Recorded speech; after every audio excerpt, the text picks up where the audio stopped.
Il y a souvent des gens qui hésitent à prendre rendez-vous avec un hypnothérapeute parce qu'ils ne savent pas s'ils sont réceptifs à l'hypnose et si ça va marcher, etc.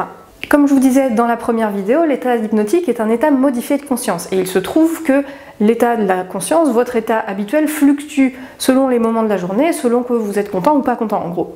Tout le monde a déjà été passionné par quelque chose, a déjà détesté quelque chose, tout le monde a un conscient et un inconscient, et donc à partir de là, eh bien en fait, tout le monde est hypnotisable.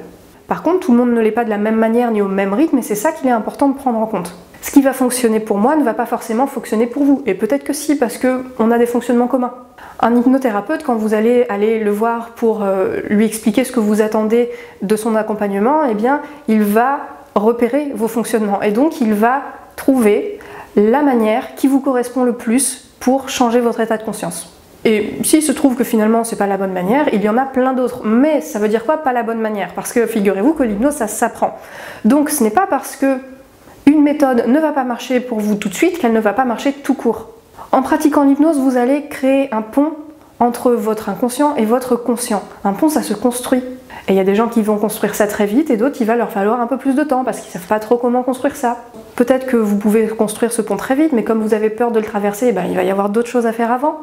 Ce chemin vers votre inconscient, vous allez le découvrir. Donc vous allez faire quelques pas au début, un peu lentement, un peu maladroitement. Ça va peut-être être votre première expérience d'hypnose.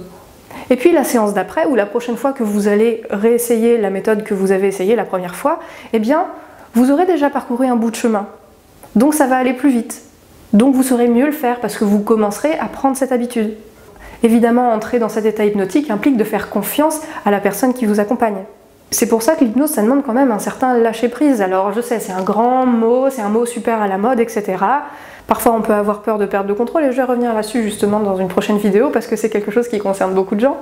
Mais ce que vous devez retenir, c'est que c'est vraiment à la portée de tout le monde. Donc si ça vous intéresse, eh bien allez-y, soyez curieux, découvrez et persévérez.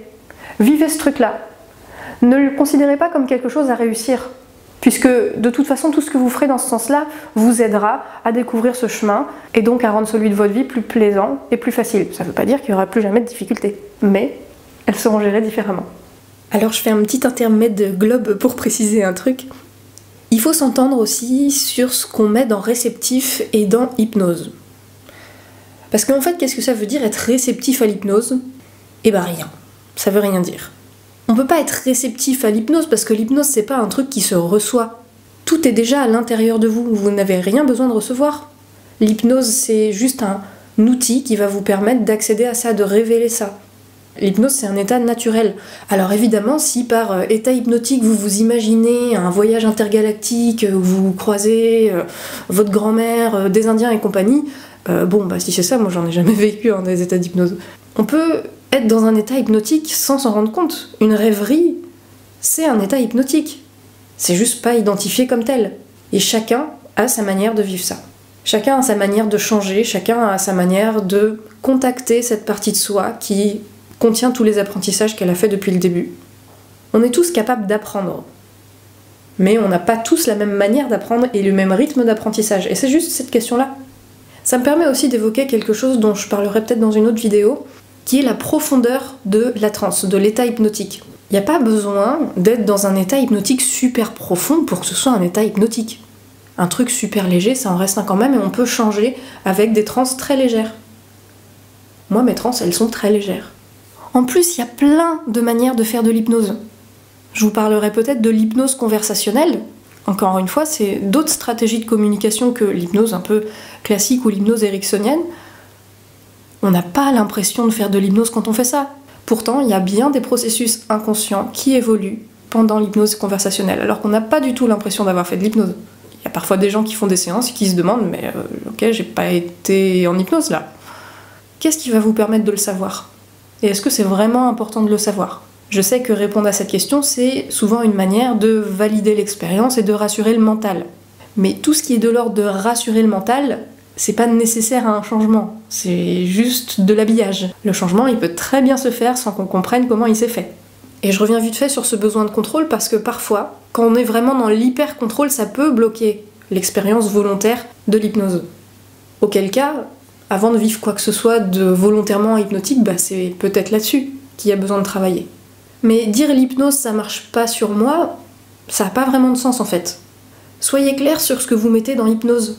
C'est un peu la même chose que dire la méditation ça marche pas sur moi. Il n'y a rien à marcher dans la méditation. Il n'y a pas de but. C'est une pratique. On est tous capables de se concentrer sur quelque chose avec plus ou moins de persévérance pour les plus dispersés. La méditation, ça va pas plus loin. On se concentre sur sa respiration du mieux qu'on peut. Quand on se déconcentre, on y revient. Basta. Tout ce qu'on peut changer avec l'hypnose, on peut aussi le changer sans l'hypnose. C'est juste que l'hypnose, ça va vous permettre d'aller plus vite.